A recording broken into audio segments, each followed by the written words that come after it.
श्री स्वामी समर्थ सर्वांना. आज मी माझ्या बेडरूमची सज्जा साफ करत आहे.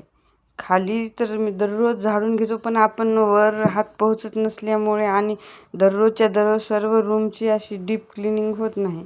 म्हणून 8 ते 10 दिवसाला मी सतत अशी ही डीप क्लिनिंग करत असते आणि टेबलवर किंवा मोठ्या उंच स्टूलवर उभं टाकून हे असे कामे करत असते. या लांब झाडूने भिंती साफ करायले जाळ्या कुठं काही असलेले मस्त निघते याने. आणि हो, इथून तिथं डबा सरकवता येत नाही, खाली उतरायला लागते. म्हणून मी जितकं हाताला लांब झाडून येईल तेच याने झाडूने साफ करायले. आणि जे हाताला येत नाही ते पलीकडच्या बाजूचे ते मी डबा पलीकडे सरकून घेऊन नंतर साफ करणार. कोथळी दिसायली तशाच कोथळीवर उभी आहे मी आता साफ करण्यासाठी. आणि ते घडीला इकडे तिकडे सरकवता येत नाही. आणि वर उभं टाकल्याने एकाच बाजूची अशी छान अशी डीप क्लीन करावी लागते. हा माझा कपाट, यावर सुद्धा मला वर उभं टाकूनच साफ करावे लागते. हे पहा कसे झाडूच्या सहाय्याने अलीकडवरून धूळ जमा करून घ्यायची. ते माझ्या लोखंडी लक्ष्म्याचे साचेच्या. माझ्या घरी महालक्ष्म्या आहेत. महालक्ष्म्याचे मकर असतो ना, त्याचेच हे समोरचे साचा. ती जाळी जड असल्यामुळे मी त्याला तिथंच उभं करून त्या खालचं झाडून घ्यायले. आणि जड वस्तू सरकवताही येत नाहीत, म्हणून त्याच काहीतरी ॲडजस्टमेंट करावीच लागते. आता मी ह्या कपबोर्ड आणि सज्जा साफ करणं झालं की याला पाण्याने स्वच्छ धुणार आहे. आणि हो मैत्रिणींनो, आपण असं उंच जागी उभं टाकलो की खाली कुणीतरी आधाराला असावं याची पहिले खात्री करून घ्या. कोणाला तरी सपोर्टला जवळ उभं करूनच अशी कामे करत राहा. वर उभं टाकून ही कामे करणं थोडी अवघडच आहेत. पण आपण गृहिणी, आपल्याला हे करणं तितकंच महत्त्वाचं आहे जितकं की आपण दुसरी कामे करतो. आता हे ओल्या कपड्याने पुसून घ्यायला लागले मी. ओल्या कपड्याने पुसलं की थोडं उन्हाळ्याच्या दिवसात थंडगारसुद्धा वाटते आणि धूळ ही 8 दिवस अशी बिलकुल राहत नाही. तुम्हाला या रूममध्ये भक्का असा प्रकाश दिसायला ना, या रूमला एक मोठी विंडो आहे. त्यातून खेळती हवा आणि प्रकाश भरपूर असा पडतो आणि धूळ पण खूप येते. म्हणून 8 ते 10 दिवसाला अशी क्लिनिंग मला करावीच लागते. आता ही वस्तू जशाच तशा ठेवून त्यावर पद्धतशीर असे अरेंजमेंट करावे लागतात. या पोत्यामध्ये कधी कोणी सोयरे जास्तीचे आले तर त्यांना जेवायला बनवल्याच्या नंतर वापरात येणारे द्रोण, पात्र, ग्लास आहेत. म्हणून हे असे मी सारखे माझ्या घरात ठेवतच असते. माझ्या घरात मी एकटीच काम करणारी गृहिणी आणि मग कोणी आलं गेलं की स्वयंपाकानंतर भांडी धुण्याचा व्याप पडू नये म्हणून मी अशी द्रोण, पात्र ठेवतच असते. हे माझ्या सासूबाईंचं पितळेचं भांडं, त्यांच्या लग्नात त्यांनी घेतलेलं. हे त्यांनी खूप वर्ष वापरलं, पण मी काय अजून वापरलं नाही. पण आता म्हणाले की यालाही काढावे आणि वापरावे. ही छोटी मोठी भांडे जे आपल्याला दररोज लागत नाहीत, पण खाली ठेवलं की उगीचाच पसारा पडत असतो. म्हणून म्हटलं यालाही सज्जावर ठेवून द्यावं. आणि हे दूर असल्यामुळे माझा काही हात तिथपर्यंत पोहोचत नव्हता, म्हणून मी झाडूच्या सहाय्याने याला जवळ करून घ्यायले. कारण तुम्ही पाहिलेच मी डब्यावर उभी आहे. ते डबा काही खालीवर जाऊन सतत खाली जात मला काही सरकवता येत नाही, कारण तो जड आहे.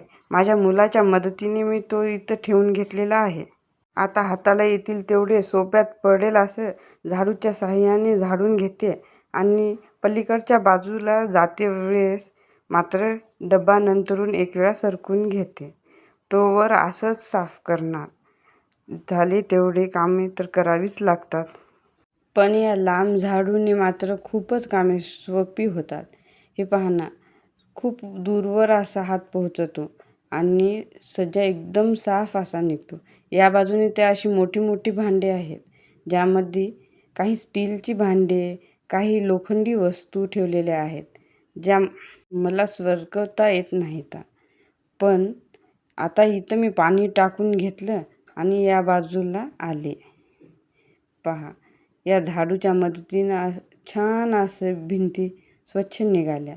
तशाही माझ्या घरात मी धूळ होऊ देत नाही, जाळ्या तर बिलकुलच होऊ देत नाही. कारण खालून सुद्धा लांब झाडू असल्यामुळे जाळ्या सतत लांब झाडू असल्यामुळे हाताला येईल तिथपर्यंत खालूनच भिंती साफ करतच असते. ह्या माझ्या लक्ष्म्याच्या स्टँड आहेत. आधी पाहिल्या तुम्ही, ते माझ्या लक्ष्म्याचा मकरचा स्टँड होता आणि ह्या लक्ष्म्याचा स्टँड ज्यावर आपण साडी वगैरे नेसवतो की नाही ते. मी यावर सुद्धा पाणी टाकून घेऊन त्यालाही पुसून घेणार आहे. ही मोठी मोठी कोथळी तर काही उचलायची नाहीत, म्हणून ती बाजू तशीच राहू देणार आहे. तसंही त्याखालचं 2-4च दिवस झालेत मुलांच्या मदतीने साफ करून घेतलं. मुलं असली की साफ करायला थोडं मदतच होते माझी. झालं बघा, तुम्हाला बोलत बोलत ही कामे कधी आटोपून आली ते कळालंच नाही. हे पहा, फारच कामाचा अशा आनंद होतो. आणि रूमा अशा 8-8 दिवसाला डीप क्लीन केल्या की मात्र एकदम पॉझिटिव्ह असं वाटते. जो असा स्वच्छता पाहून जो आनंद होतो तो वेगळाच, त्यामध्ये शंका नाही. तुम्हीसुद्धा अशी क्लीन करतच असाल. हा माझा लोखंडी रॅक, ज्यामध्ये मी डेली यूजचे कपडे ठेवत असते. मुलांना पटकन सापडावीत म्हणून या माझ्या रूममध्ये कुठं एक्स्ट्राचा सज्जा किंवा रॅक बनविलेला नाही, म्हणून अशी लोखंडी अलमारी करून घेतली आम्ही. ती जुनी आहे पण फार मजबूत आहे. याला असं कपड्यांनी स्वच्छ करून घेतलं की एकदम क्लीन अशी निघते आणि याच्यात भरपूर पसारासुद्धा मावतो. कपडे झाली, अंथरूण पांघरून झालं किंवा खालच्या रॅकमध्ये एखाद्या वस्तूसुद्धा जड अशा ठेवल्या तरी चालतात. आणि हो, याला स्वच्छ करणंसुद्धा एकदम सोपं आहे. याला 3 टप्प्यामध्ये तर धूळ बिलकुलच होत नाही, कारण सततचे कपडे असतात. पण एकदम वरचा आणि एकदम खालच्या टप्प्यात मात्र धूळ थोडी होतच असते, ज्याला की मी दररोज जेव्हा खाली पुसत असते ना, तेव्हा तेही पुसून घेत असते. ही कामे झाली की यामध्ये कपडे, वस्तू लावून घ्यायच्या आणि मग झालं. हे पहा, माझ्या मुलांचे टिपऱ्या आहेत. नवरात्रामध्ये ते खूप खेळत असतात. इकडे तिकडे पडू नये म्हणून माझ्या छोट्या मुलांनी याला असे डब्याला कट करून त्यामध्ये ठेवले आहेत. माझ्या मुलांना वेळ मिळेल तेव्हा, त्याला वाटेल तेव्हा ते टिपरे खेळतच असतात. आणि हो, त्यांना DIY करायला पण खूप आवडते. कार्डबोर्डच्या किंवा कशाच्याही वस्तू ज्याला रिसायकल करायला खूप आवडते आणि वस्तू बनवायला सुद्धा. ते वस्तू बनवू लागली की मी तुमच्यासोबत नक्की शेअर करेन. पहा, बोलत बोलत माझी खालची देखील सफाई पूर्ण झाली. आता यावर पाणी टाकून थोडं पुसून घेऊन मग मी बाकीचे कामं आवरणार आहे. पसारासुद्धा लावायचा आहे आणि मग आपली निवांत अशी कामे चालूच असतात. गृहिणी म्हटलं की कामे तर करायलाच पाहिजेत आणि त्यांना विश्रांती नसते. पहा, बोलत बोलत किती स्वच्छ दिसायला लागलं.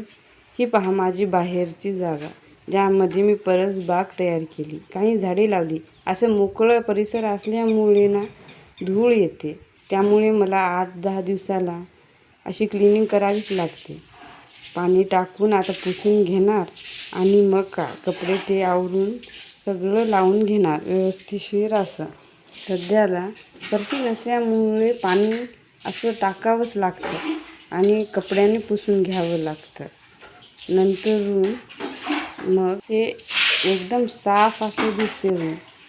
पहा, मोठी मोठी कोथळी आहेत, ज्यामध्ये डाळी भरून आहेत. वर्षभराचा माल असतो ना माझ्या घरामध्ये. यामधल्या डाळी वर्ष असतात.